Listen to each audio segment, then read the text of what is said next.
आज हम बात कर रहे हैं एक ऐसे केस की जिसने रिश्तों पर से भरोसा उठाने वाले कई सवाल खड़े कर दिए हैं।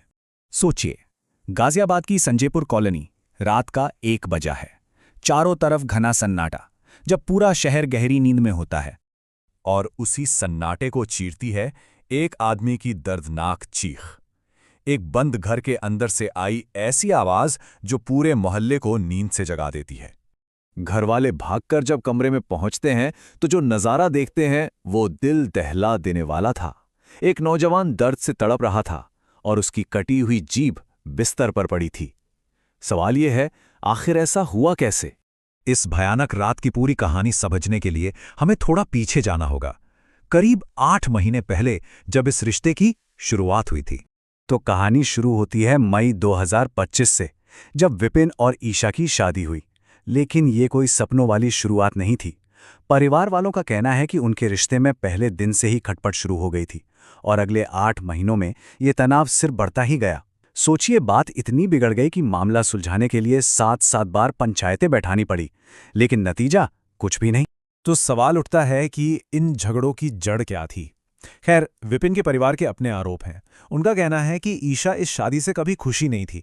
वो आरोप लगाते हैं कि वो शराब पीती थी, दिन भर मोबाइल पर रील्स बनाती रहती थी और जिस रात ये सब हुआ उस रात उसने खाना बनाने से साफ इनकार कर दिया था और बस यहीं से झगड़ा शुरू हो गया।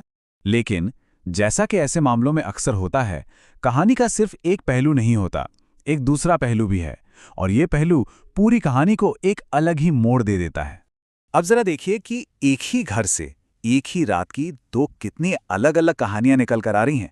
एक तरफ पति का परिवार कहता है कि विपिन तो बस उससे समझा रहा था कि तभी ईशा ने गुस्से में उस पर हमला कर दिया। वहीं दूसरी तरफ ईशा की कहानी बिल्कुल अलग है।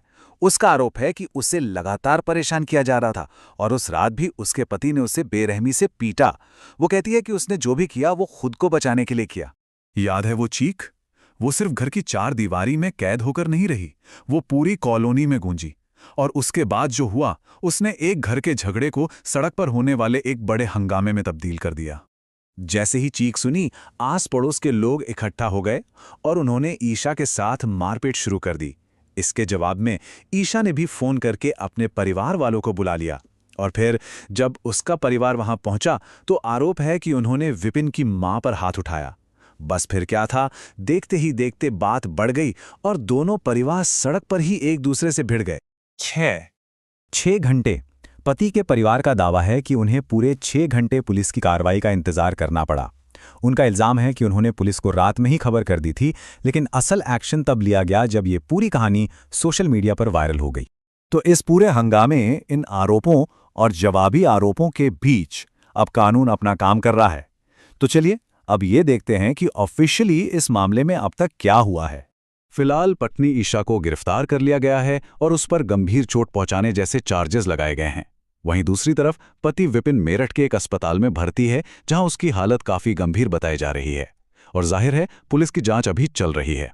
इस मामले पर एसीपी मोदीनगर अमित सक्सेना का एक आधिकारिक बयान भी आया है। उन्होंने कहा है, पति की मां की शिकायत के आधार पर रिपोर्ट दर्ज कर ली गई है, पत्नी को गिरफ्तार कर लिया गया है, मामले की जांच की जा रही है। तो ये पूरी घटना हमें एक बहुत ही गहरे सवाल के साथ छोड़ जाती है। सोचिए, बंद दरवाजों के पीछे जहां सच बोलने वाले सिर्फ 2 लोग होते हैं और दोनों की कहानियां अलग हों, तो असली कहानी क्या होती है? जब एक घर क्राइम सीन बन जाए तो क्या पूरी सच्चाई का पता लगना कभी मुमकिन है?